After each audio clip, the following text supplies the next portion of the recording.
Oi pessoal, meu nome é Rodrigo e eu vou falar para vocês sobre o nosso tema principal, que é a complexidade de espaço. Antes de nós iniciarmos, é bom dizer que quando nós procuramos soluções práticas para resolver problemas computacionais, os dois fatores mais importantes a serem considerados são o tempo e o espaço. Então, por isso nós demos uma ênfase nessa introdução sobre a complexidade de tempo para facilitar o nosso entendimento sobre a complexidade de espaço. Assim como a complexidade de espaço, a complexidade de tempo ela também serve para classificar os problemas de dificuldades computacionais. Mas é claro que existem outros fatores que nós devemos considerar quando fazemos a análise de complexidade de um algoritmo. Um deles que a gente pode destacar é a quantidade de acesso a disco.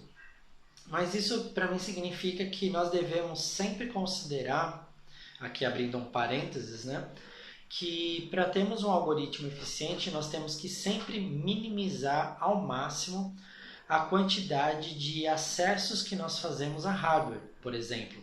Porque a gente sabe que cada vez que existe uma interrupção para um acesso a hardware, nós temos que o nosso processo ele vai sair do processador, vai aguardar a resposta do hardware e depois com a resposta do hardware ele vai voltar para a fila para aguardar a sua vez para voltar para processamento. Então tudo isso gera um alto custo.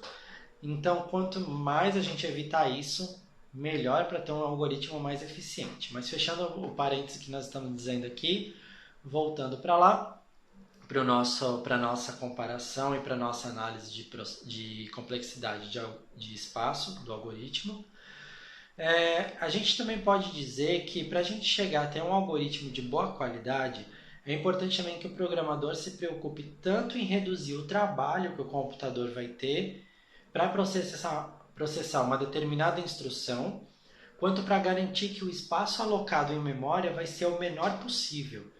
Então também se assemelha com o que foi dito antes.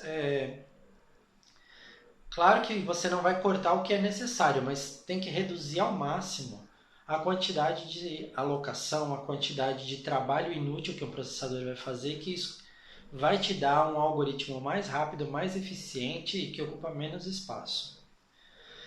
Para conseguirmos analisar e demonstrar essas análises de complexidade, nós precisamos utilizar um modelo que seja ao mesmo tempo simples e eficiente para mostrar resultados que nós podemos considerar como verdadeiros ou muito próximos da realidade.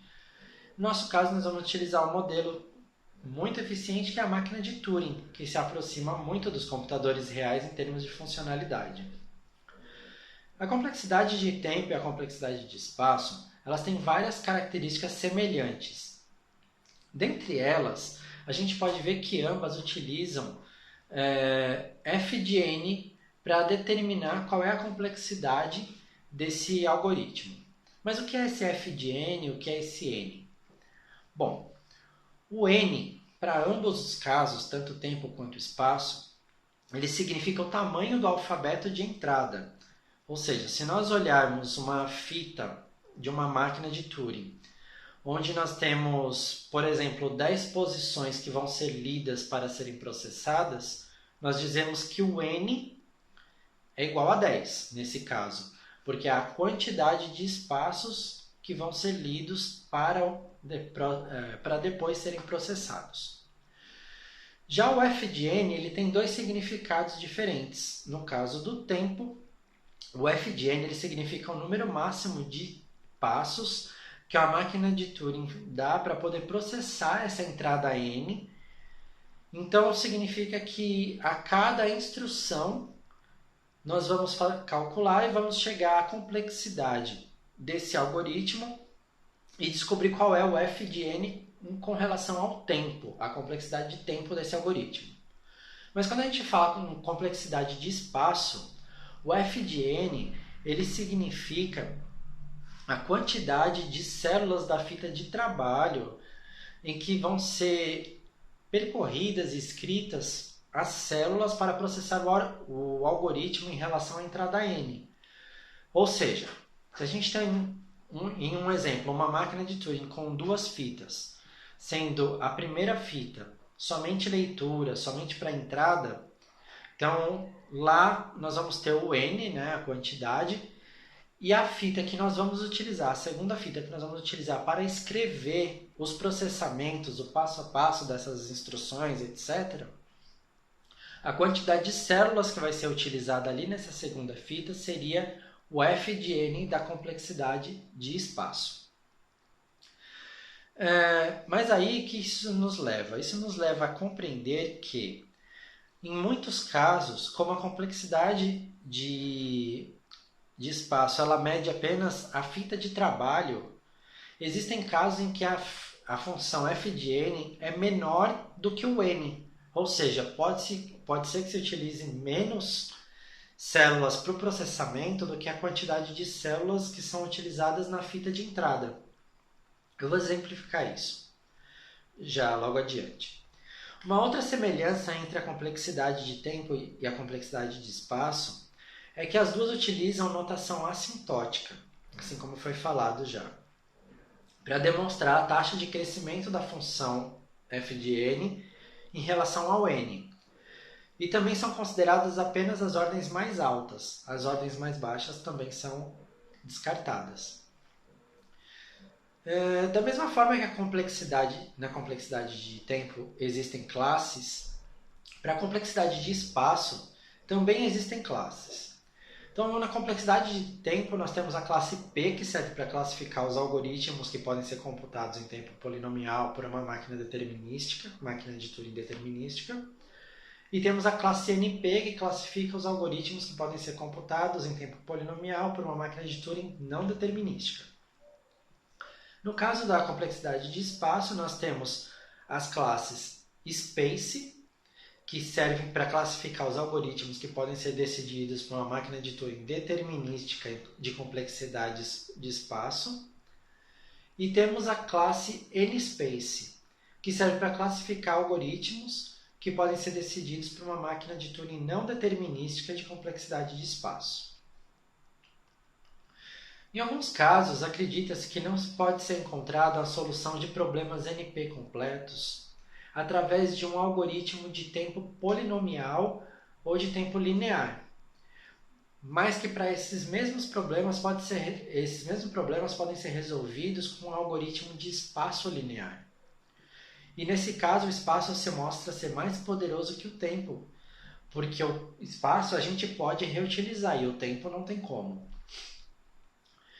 Para uma máquina M, vamos agora um exemplo sobre aquilo que eu disse antes. Para uma máquina M de duas fitas que tem por função testar se em alguma das posições da fita de entrada existe uma determinada entrada específica, fica claro que essa máquina M ela roda em espaço constante e tem complexidade de espaço de ordem 1, porque cada interação do laço, ou seja, para cada leitura que é feita na primeira fita, a mesma quantidade de espaço pode ser reutilizado na fita 2 para escrever o que foi lido na fita 1. Ou seja, se nós estamos procurando um determinado símbolo, por exemplo, na primeira fita, vamos dizer que nós estamos procurando pelo número 5 na primeira fita. Então, nós vamos fazer a leitura de todo o N, né, de toda a fita de leitura, procurando pelo número 5. Então, vai ser lida a primeira posição da fita 1, vai ser gravada a primeira posição, esse caractere que estava na primeira fita, na segunda fita na posição 1. E se faz a comparação. Esse caractere foi gravado, ele é o número 5? Não. Então, a gente vai lá na primeira fita, move a cabeça para a segunda posição, pega o caractere, grava na segunda fita, porém a gente reutiliza a primeira posição. A gente não precisa mover a cabeça e utilizar um novo espaço da segunda fita. Então a gente reutiliza o primeiro espaço, grava aquele caractere ali, faz a verificação. É o número 5? Não. Move novamente e assim por diante. A gente vai utilizar, passar por toda a fita de leitura, ou então pelo menos até localizarmos o caractere que nós gostaríamos de localizar. Porém, na segunda fita nós vamos utilizar apenas 1. Por isso ele é da ordem 1. Ele é um algoritmo de complexidade de espaço constante.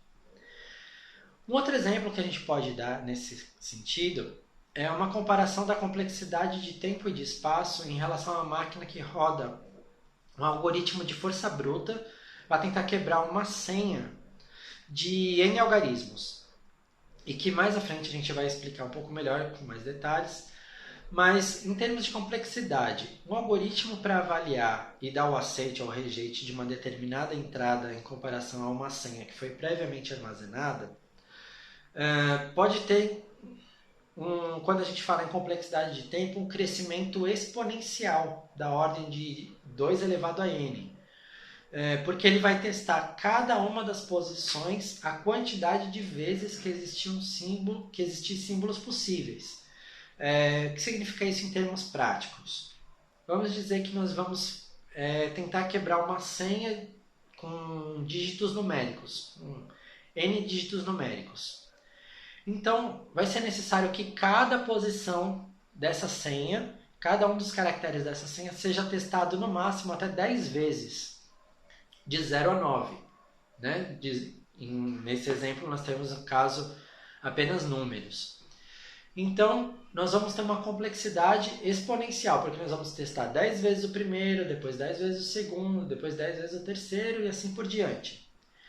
Então, dependendo de quantos caracteres nós temos, vai ser a quantidade que essa base 10 vai ser elevada. Ou seja, é um trabalho que quanto mais caracteres, muito maior vai ser a complexidade de tempo para se alcançar um resultado, que muitas vezes é impossível em um tempo considerável.